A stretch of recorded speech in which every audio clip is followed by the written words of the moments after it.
on some of these things. They were just talking. One guy's on his phone. They want to make it like Yes, it I was a saw that. home. No, that was Yeah, I he's saw that. texting or whatever while it, Yeah, oh yeah, God, it's stupid. yeah. I don't Like you know. said, Lee, two commentators at most, and if your guy is good enough, he should be able to call that fight by himself. Should be. There's part of me that wants to once again go to a fight and just call the action in a non-televised fight and throw it up. Or how about this? When one guy's winning, let's not just keep trying about how the fight should be stopped. Just call the fight. Just call the fight. This is where I go back to.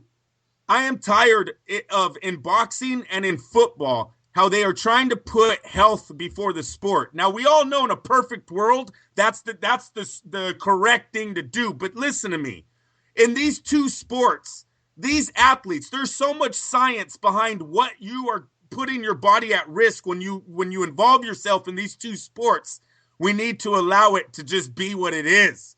All this, he stopped the fight. I can't. He's gonna get injured. Vargas was fighting all night. He was throwing punches back. It really wasn't until the referee actually stopped. But that's how it is. You watch enough away games for the Raiders, so when you don't get whoever the color guy is not a Raider or somebody else, they call it for the other side. Back in the day, a fighter used to say, "If I die, I die." I know what I'm doing. We've somehow seemed to lose that. Now fighting. Look, even at the amateur level, I'll even say this about my open spar yesterday. When he said that we were going to run a tournament on the floor, and this is like in a Brazilian jiu-jitsu dojo. Okay, we're going to do an open spar where everybody's going to go full bore, right? Part of me in the back of my mind goes, there's serious injury. There could be serious injury, and you have to accept that, or you can't be involved in this. And you have to make that choice. Like, I don't care if it's on that level of grappling or fighting or amateur. Like, when you go into the cage, and I take, you know me, Andrew, I take extraordinarily calculated risks where I put myself in very dangerous situations. But I walk into those going, there is a 1% chance where this could happen. They just need to come to a realization about it.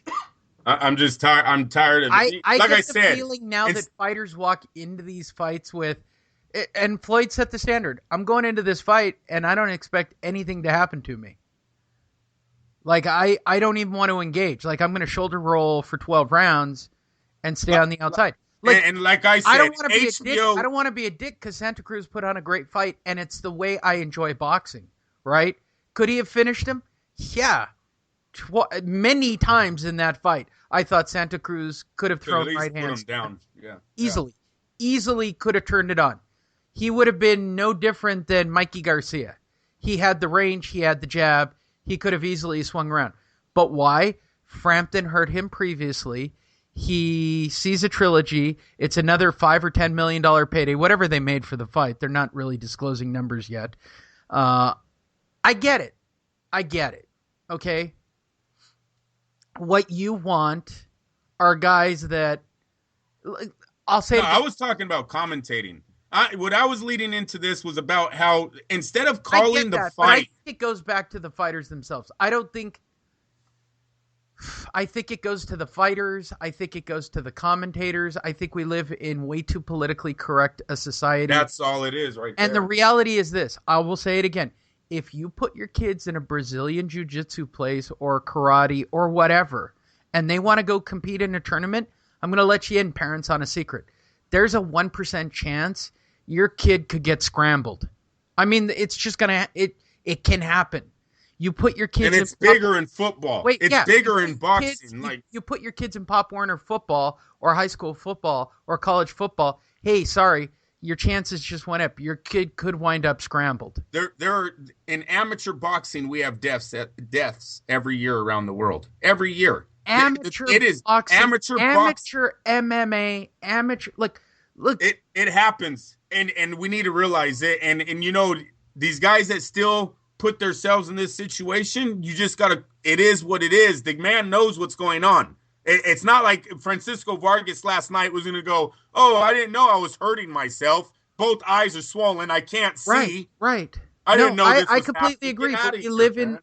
Here's the thing. I was recently thinking about putting my daughter in Brazilian Jiu-Jitsu. I get hurt every single week. I don't know how I can mentally process putting my daughter into a sport where she could get like And that's a great, yes, Lee, you're absolutely right about that. And this is how I answer it to everyone that questions me when I say my sons will box. If I see my son taking beat downs in sparring, it's over. It's yeah. Over. The run is over, kid. Exactly. It turns into a self-defense thing. That's the only reason why he would be in it, to learn to not get bullied at his school, to not get jumped on the street. Right.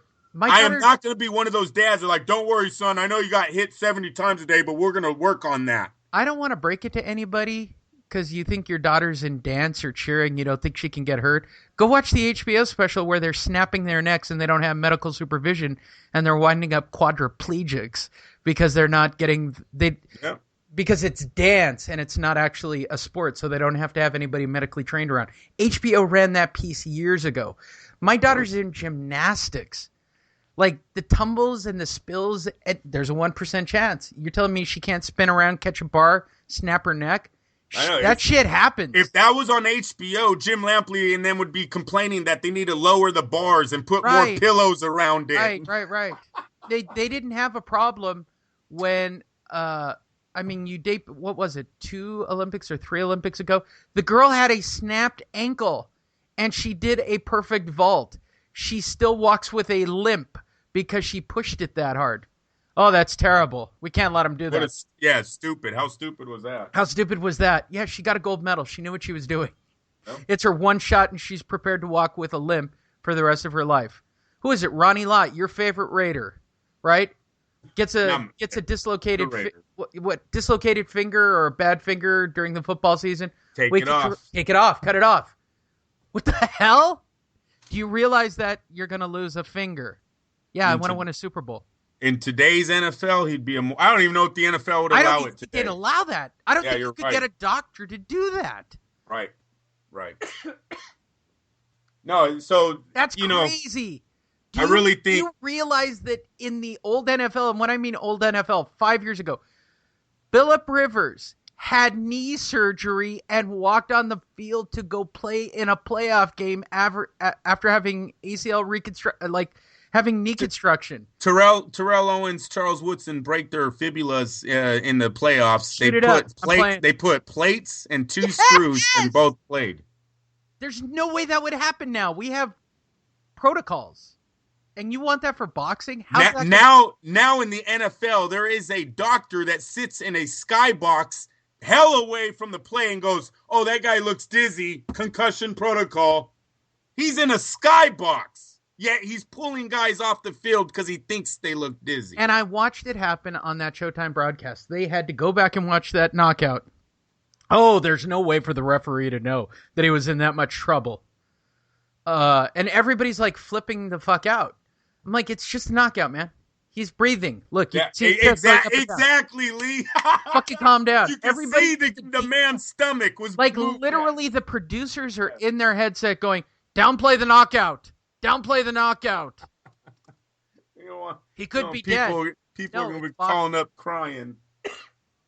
I've been there when fighters have. I've been at fights live. Yep. Fighters have died. I was there.